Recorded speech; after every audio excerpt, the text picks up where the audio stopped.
الحمد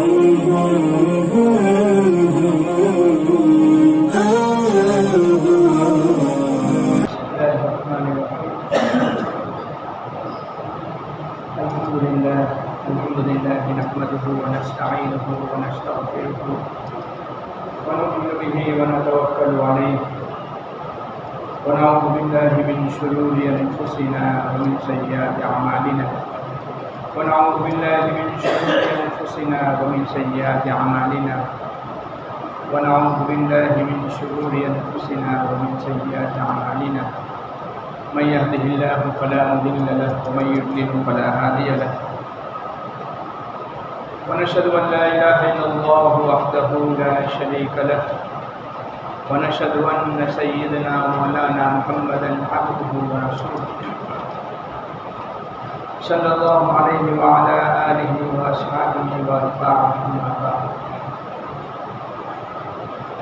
أعوذ بالله من الشيطان الرجيم بسم الله الرحمن الرحيم أفمن هذا الحديث تعجبون وتضحكون ولا تبكون وأنتم سامعون صدق الله العظيم.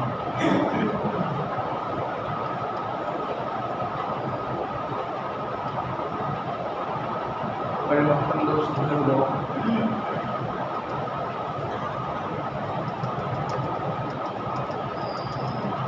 زندگی کی گاڑی صحیح گزارنے کے لیے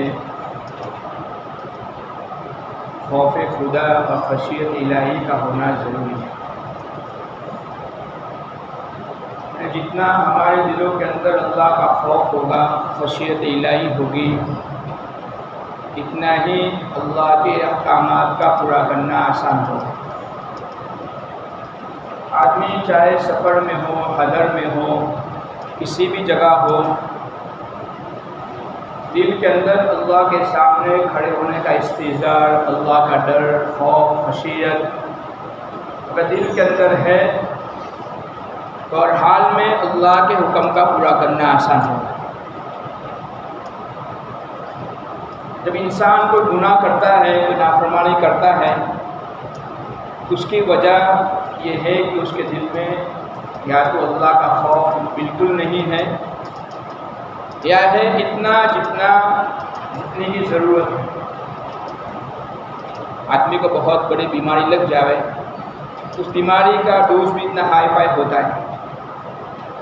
بیماری بڑی ہو اور چھوٹی گولی دے دی جاوے یا ڈوز تھوڑا سلو تھوڑا کم دیا جاوے تو کنٹرول نہیں ہوگا. نفسانی خواہشات جب بہت زیادہ ہو جائے یا گناہوں کی زبردست عادت آدمی کی زندگی کے اندر آ جاوے تو خشیت الہی، اللہ کا ڈر دلوں کے اندر پیدا کرنا ضروری ہے. اور جس مسلمان کو اللہ کا ڈر مل جاوے، اللہ کا خوف مل جائے، سمجھو اس کو بہت بڑی نعمت مل گئی. دنیا آخرت کی نعمتوں میں سب سے بڑی نعمت ایمان کے بعد فرمایا گیا کہ خوف اور خشیت الہی ہے. اسی کی وجہ سے ایمان والا اللہ کا قرب حاصل کر سکتا ہے. چاہے بھی بہترین گاڑی ہو، لاکھوں کروڑ کی گاڑی ہو، لیکن اگر بریک فیل ہو جائے تو خود کے لیے بھی خطرہ ہے اور جو ساتھ میں جو بیٹھے ان کے لیے بھی خطرہ ہے. گاڑی اچھی ہے، کیا ہوا؟ اچھی تو ہے لیکن اس کو کنٹرول کرنے کی جو چیز تھی وہ فیل ہو گئی. انسان کے کنٹرول کی چیز جو ہے وہ اللہ کا خوف، اللہ کا ڈر. فقی صاحب دامت العالیہ جو ایک زمانے میں فروز کے ملک کے چیف جسٹس رہ چکے ہیں اور اللہ نے آپ کو زبردست مقام عطا فرمایا ہے علماء عرب میں، علماء یورپ میں، اس لیے کہ آپ نے انگلش میں قرآن کا ترجمہ لکھا ہے. عالم ہے، مفتی، لیکن ترجمہ انگلش میں، اردو میں تو کیا ہے، تفسیر عثمانی اور تفسیر وغیرہ لکھی ہے آپ نے، لیکن انگلش میں آپ نے ترجمہ کیا ہے قرآن کا. اس کی وجہ سے یورپ اور امریکہ ممالک کے اندر کے آپ کو ماننے والے ہیں. آپ فرماتے ہیں کہ پہلے زمانے میں گناہوں سے، نافرمانیوں سے، چور ڈکا زناکاری سے روکنے کے لیے جتنے اسباب پہلے زمانے میں نہیں تھے اتنے آج کے زمانے میں۔ فوج کے اعتبار سے دیکھو، حکومتوں کے اعتبار سے دیکھو، جتنے اسباب میزائل کے اعتبار سے دیکھو، جتنے پہلے نہیں تھے اتنے اب ہیں، لیکن جتنی پہلے نافرمانیاں نہیں تھی اتنی اب زیادہ ہیں۔ پہلے اتنا جھوٹ نہیں تھا، اتنا زناکاری نہیں تھی، اتنی عداوتیں نہیں تھی، دشمنیاں نہیں تھی جو اتنی اب ہے۔ فرمایا کہ انسان کی زندگی کو کنٹرول کرنے والی چیز یہ ہے کہ انسان کے دل میں بات پیدا ہو جائے کہ میرا خدا مجھے دیکھ رہا ہے۔ پہلے یہ چیز تھی، غیروں کے پاس بھی تھی، ان کے مالک کو جواب دینا پڑے گا۔ مسلمان کے پاس بھی تھی، مسلمان بھی جانتے تھے کہ اللہ دیکھ رہا ہے، یہاں چھوٹ گئے تو آگے جا کے کیا ہوگا۔ فرمایا کہ دنیا کے اندر اپنی زندگی کے اندر کیا ہے، اللہ کے احکامات کو پورا کرنے کے لیے بھی اور اپنے آپ کو گناہوں سے بچانے کے لیے بھی خوف خدا، خشیت الہی بہت زیادہ ضروری ہے۔ میں نے جو بھی قرآن پاک کی آیت پڑھی، فَمِنْ هَٰذِهِ الْحَدِيثِ تَعْجَبُونَ وَتَضْحَكُونَ وَلَا تَبْكُونَ، اس کے اندر اللہ پاک فرماتے ہیں کہ لوگ قرآن پاک کی باتوں کو سن کر، قرآن پاک کے واقعات کو سن کر، اللہ کے عذابات کو سن کر تعجب کرتے ہیں، مذاق اڑاتے ہیں، ہنستے ہیں، ولا تبکون، یہ لوگ روتے نہیں ہیں۔ جب آیت شریفہ نازل ہوئی تو اللہ کے نبی علیہ السلام نے صحابہ کے سامنے جب آیت کی تلاوت فرمائی تو آپ علیہ السلام بھی رونے لگے، صحابہ بھی رونے لگے کہ اللہ کی طرف سے ہمیں کہا جا رہا ہے یہ کیسے لوگ ہیں کہ قرآن کی آیت سنائی جا رہی اور رونا نہیں آتا۔ صحابہ بھی رونے لگے، اللہ کے نبی علیہ السلام بھی رونے لگے، اور ان کا تو رونا ہنسنا کوئی عمل ہوتا تھا، پریشانی ہوتی تھی تو جبریل علیہ السلام فوراً حاضر خدمت ہو جاتے، کیا نبی اللہ کیا بات ہے؟ فرمایا کہ اس آیت کو سن کر صحابہ رو رہے، اللہ کے نبی رو رہے۔ اللہ رب العزت نے تسلی کے لیے کہا کہ ان کو کہہ دو جو اللہ کے ڈر سے، اللہ کے خوف سے رویا اس پر جہنم کی آگ حرام۔ اس آیت کے اندر اللہ رب العزت نے خوشخبری سنائی ہم سب کے لیے، تو جو ایمان والے اللہ کے ڈر سے روئے، اللہ کے خوف سے روئے۔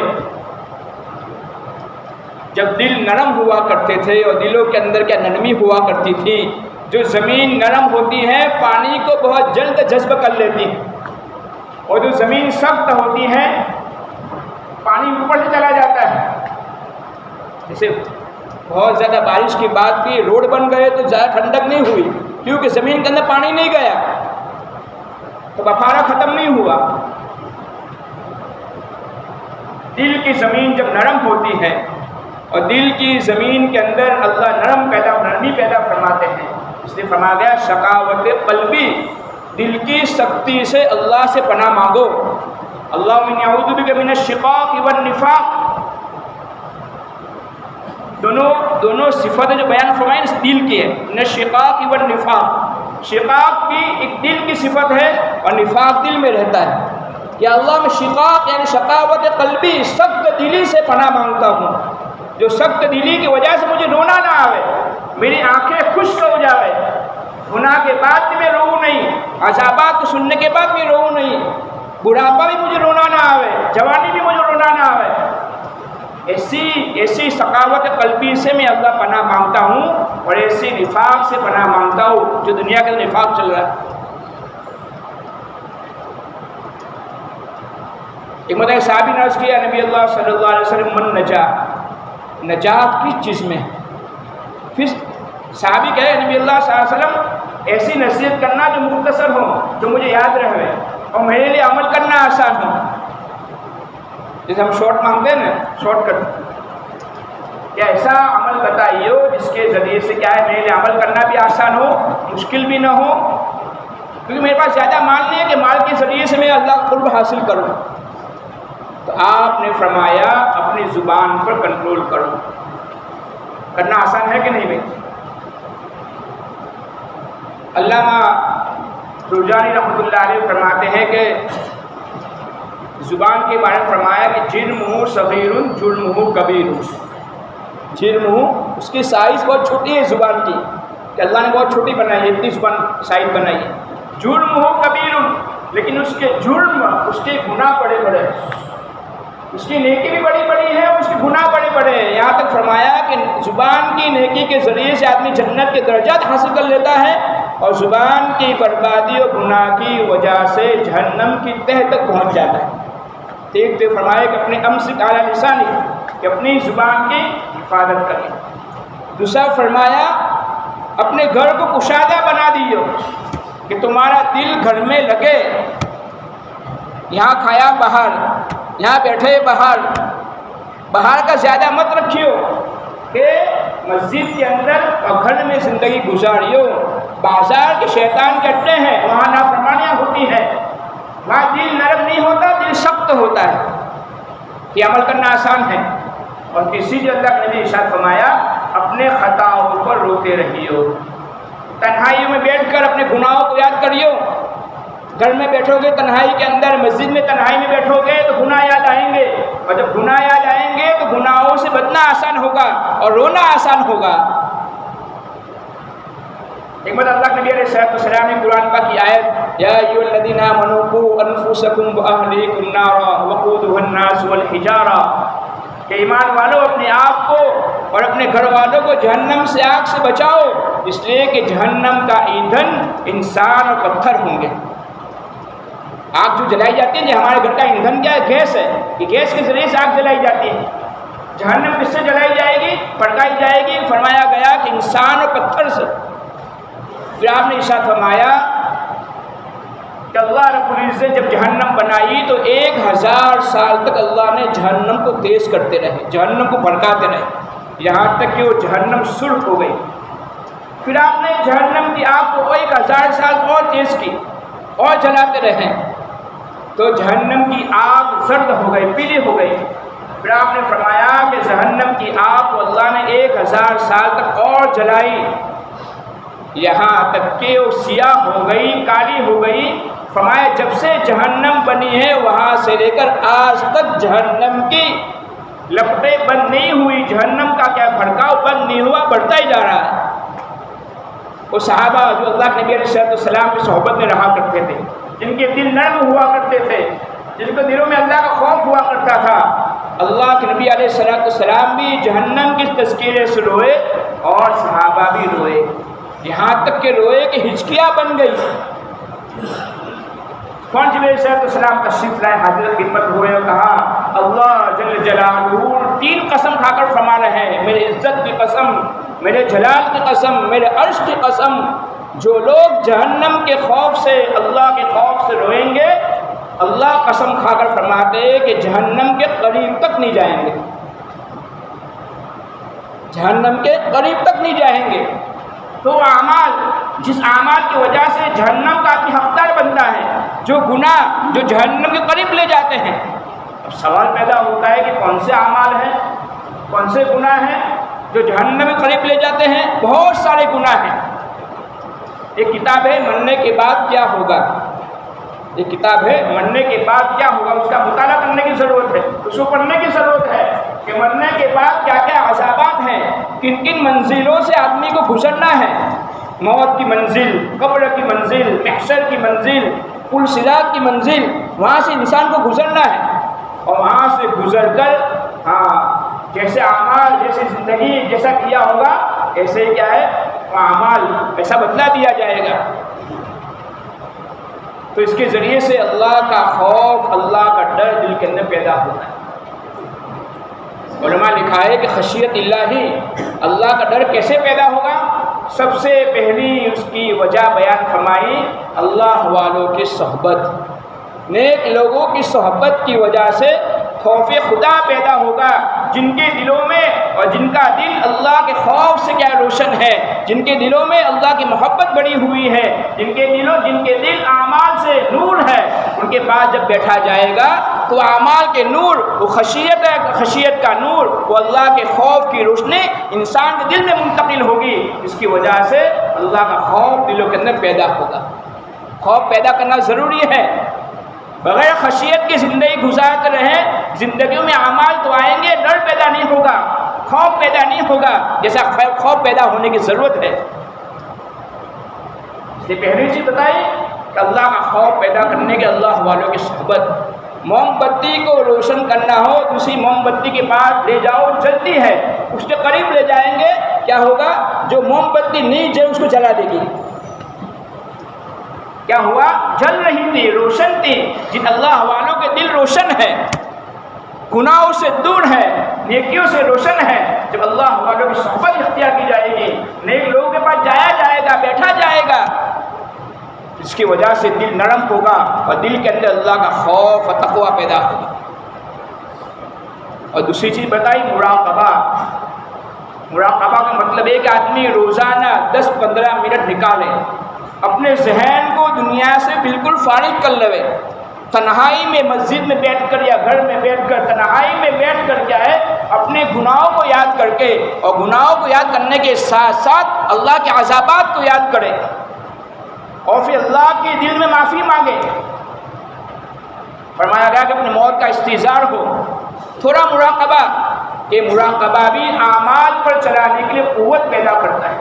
آدمی روزانہ سوچے گا تھوڑی دیر، جیسے آدمی روتا ہے، رات کو سوتا ہے تو دنیا کو سوچتا رہتا ہے، آج کا دن میں دکانوں میں کیا ہوا، کل مجھے کیا کرنا ہے۔ اللہ والے فرمایا آنکھ بند کر کے آخرت کو سوچے۔ میں بستر پر لیٹا ہوا ہوں، ملک الموت میرے پاس آ گیا ہے، میری روح قبض کر رہا ہے، آس پاس کے رشتہ دار رو رہے ہیں، یہاں تک کہ اس نے میری روح قبض کر لی، اب مجھے کیا ہے، نہلانے کی تیاری ہو رہی ہے، وہاں پانی گرم ہو رہا ہے، مجھے نہلا دیا گیا، کفن پہنا دیا گیا، جنازے میں سلا دیا گیا، یہاں تک کہ میں اٹھا دیا گیا، میری جنازے نماز پڑھی گئی، مجھے قبر کے حوالے کیا گیا، اور منکر نکیر نے آ کر سوال شروع کر دیا۔ یہ استحضار، اس کو مراقبہ کہتے ہیں۔ ایک مراقبہ ہے، ایک محاسبہ ہے، کہ محاسبہ کہ آدمی حساب لے اپنے اعمال کا، اور مراقبہ کہ ان اعمال کے ذریعے سے میری دین کا کتنا فائدہ ہوا، آخرت کا کتنا فائدہ ہوا۔ اس مراقبے کے ذریعے سے، ایک اللہ والوں کی صحبت، ایک مراقبے کے ذریعے سے آدمی کے دل کے اندر اللہ کا استحضار، اللہ کا خوف پیدا ہوتا ہے۔ اس کا خوف کا پیدا کرنا ضروری ہے۔ امام ابو حنیفہ رحمۃ اللہ علیہ کے بارے میں آتا ہے کہ مرتبہ اپنے کسی رشتہ دار کی عیادت کے لیے آپ تشریف لے گئے، رشتہ دار بیمار تھے، عیادت کے لیے پہنچے، وہاں جا کر پتہ چلا کہ اس کا آخری وقت چل رہا ہے، تو آپ نے سوچا جب آخری وقت ہے، انتقال ہو جائے گا تو تدفین کے بعد چلا جاؤں گا۔ رات کا وقت تھا، حضرت بیٹھے ہوئے تھے اور ساتھی کا انتقال ہو گیا، دوست کا، تو آپ نے اسی وقت حکم دے دیا کہ اب اس کے گھر کے لالٹین اور کیا دیے کو جو جل رہا ہے بند کر دیا جائے۔ ساتھی نے کہا کہ حضرت ابھی تو ضرورت ہے، اجاز کی روشنی کی ضرورت ہے۔ حضرت نے فرمایا اب تک اس لالٹین کا اور جس میں تیل جل رہا تھا یہ مالک تھا، اب اس کا انتقال ہو گیا، اب یہ مالک نہیں رہا، ورثہ مالک بن گئے۔ ورثہ میں چھوٹے بچے بھی ہو سکتے ہیں، کوئی وارث اس کو پسند کرے نہ کرے، اس لیے ہمارے لیے جائز نہیں، اس کی ملکیت سے فائدہ ہوتا ہے۔ یہ خوف، یہ خشیت، یہ استحضار، اس لیے فرماتے آدمی عبادت تو خوب کر لیتا ہے، نمازیں بہت پڑھ لیتا ہے، قرآن پاک کی تلاوت کا بہت اہتمام ہوتا ہے، تسبیحات بھی پڑھ لیتا ہے، لیکن معاملات کے اندر جہاں پیسوں کی بات آتی ہے، جہاں معاملات کی بات آتی ہے، ایسے چیز میں آدمی جب پیچھے ہٹتا ہے۔ اصل تو وہی چیز ہے۔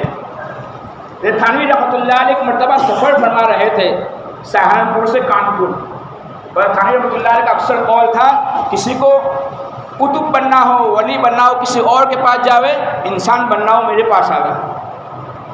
اس لیے آپ کے پاس کوئی آدمی پہنچتا تو پہلے پوچھتے کتنا سامان لائے ہو، کیسا اتنا سامان لایا ہو، یہ سامان تو آپ کا ٹرین کے وزن سے زیادہ ہے جو انہوں نے ایجاد دی ہے، پہلے آپ جاؤ ریلوے اسٹیشن، وہاں جا کر ٹکٹ کٹاؤ پھر میرے پاس آئیے۔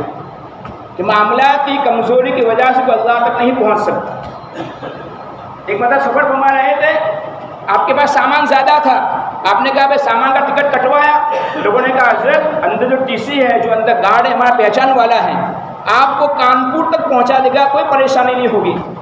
حضرت نے بلا جھجک فوراً جواب دیا کہ میرا سفر تو آخرت کا ہے، کانپور تک مجھے نہیں جانا، میرا سفر تو آخرت کا ہے، کیا وہاں ٹی سی آئے گا؟ پھر حضرت نے تھانوی رحمۃ اللہ تھانوی حقیر امت تھے، زبردست تھے، آپ نے پھر اسی وقت فرمایا، موقع محل کے اعتبار سے فرمایا کہ حجاج کرام حج پڑھ کے آتے ہیں، بھائی کسی پر کام نہیں ہے، حجاج کرام حج پڑھ کے آتے ہیں، حکومت کی طرف سے سامان طے ہوتا ہے 45 کلو 50 کلو لے کر آپ کو آنا ہے، حضرت کا قول ہے۔ اب آدمی ایئرپورٹ پہنچا کہ آپ کا سامان 10 کلو زیادہ ہے، تو آدمی یا تو چوری کے ذریعے سے نکال دیتا ہے یا رشوت کے ذریعے سے نکال دیتا ہے۔ حضرت نے فرمایا کہ کعبۃ اللہ کو دیکھ کر آیا ہے اور اللہ کے نبی کے گھر کو دیکھ کر آیا ہے، خشیت الہی نہیں ہے، خوف الہی نہیں ہے، تو وہاں کے اعمال بھی اس گناہوں سے نہیں بچا سکتے۔ تو دوست بزرگ یہ ہے، ہمیں اپنے دلوں کے اندر اللہ کا ڈر، اللہ کا خوف پیدا کرنے کی ضرورت ہے۔ بہت سے واقعات ایسے ہیں جن واقعات سے پتہ چلتا ہے کہ اللہ کا ڈر دل کے اندر ہوگا، اللہ کا خوف دل کے اندر ہوگا، خشیت الہی ہوگی، تو آدمی معاملات کے اندر بھی کسی کے 10 روپے دبائے گا نہیں۔ لاڑی والوں کے 40 روپے تیل کیے، وہاں پہنچے کہ بھائی 30 لے لیں، 30 لے لیں، اب شرم میں اسے لے لیے، اس نے شرم میں لے لیے، لیکن کیا ہوا، آپ نے ان کے 10 روپے مارے ہیں، آپ کو تو 10 زیادہ دینے چاہیے، اگر یہ لاڑی والا نہ ہوتا تو مجھ کو اٹھا کر لے جانا پڑتا۔ یہ استضاء کیسے پیدا ہوگا، یہ خوف کیسے پیدا ہوگا؟ اللہ والوں کی صحبت سے، مراقبہ کے ذریعے سے، اللہ والوں کی زندگیاں پڑھنے سے، ان کا مطالعہ کرنے سے، قرآن پاک کی تلاوت کرنے سے۔ اس لیے دوست بزرگوں، ہمیں اپنی زندگی سنوارنی ہے، زندگی کے دین کو پیدا کرنا ہے، اللہ کے ڈر کو، اللہ کے خوف کو پیدا کرنا ہے۔ جب اللہ کا خوف، اللہ کا استضاء پیدا ہو جائے گا، آدمی کہیں بھی چلا گیا۔ ابن عمر کے زمانے کے اندر چرواہا جنگل کے اندر بکریاں چرا رہا ہے، ہم سن رہے واقعات ہم نے سنے ہیں، جنگل میں بکریاں، ابن عمر نے کیا امتحان فرمایا، بکری ہمیں ایک دے دے۔ چرواہے نے کہا میری بکریاں نہیں ہے، تو مالک کی ہے۔ ابن عمر نے کہا دے دے، اس کو مالک کو سے پتہ چلے گا، تو بکری کہہ دینا بکری کو بھیڑیا کھا گیا۔ فوراً اس نے جواب دیا چروایا ہے، چرواہا ہے، بکریاں چرانے والا، ہم سے کم نالج رکھنے والا۔ اللہ نے ہمیں بہت نالج دیا ہے، دینی دنیا دونوں اعتبار سے، اس نالج کا ہمیں غیر فائدہ نہیں اٹھانا ہے۔ وہ چرواہا کیا کہہ رہا ہے، فَأَيْنَ اللَّهُ فَأَيْنَ اللَّهُ، میں تجھے کہہ دوں گا لیکن اللہ کہاں جائیں گے؟ جنگل میں بھی اللہ ہے، بیابان میں بھی اللہ ہے، تنہائی میں بھی اللہ ہے، خلوت میں بھی اللہ ہے، جلوت میں بھی اللہ ہے۔ فَأَيْنَ اللَّهُ، اگر میں نے تمہیں دے دیا لیکن اللہ کہاں جائیں گے؟ دوستو اس کے لیے کیا ہمیں رات کو سونے کے وقت مراقبہ، محاسبہ، جہنم کو یاد کرنا، اللہ کے خوف کو یاد کرنا، تب جا کر زندگیاں بنے گی، ورنہ دوست بزرگوں ایسے ہی زندگی گزر جائے گی اور بہت سے گناہوں کا بوجھ لے کر آدھی دنیا سے جائے گا۔ اللہ تعالی ہم سب کو ان باتوں پر عمل کرنے کی توفیق عطا فرمائے، ہر وقت اللہ کا استحضار، اللہ کا ڈر، اللہ کا خوف ہم سب کو نصیب فرمائے۔ جو خوف و خشیت اللہ والوں کو اللہ نے عطا فرمائی تھی، وہ خشیت اللہ ہم سب کو نصیب فرمائے۔ وما علینا الا البلاغ۔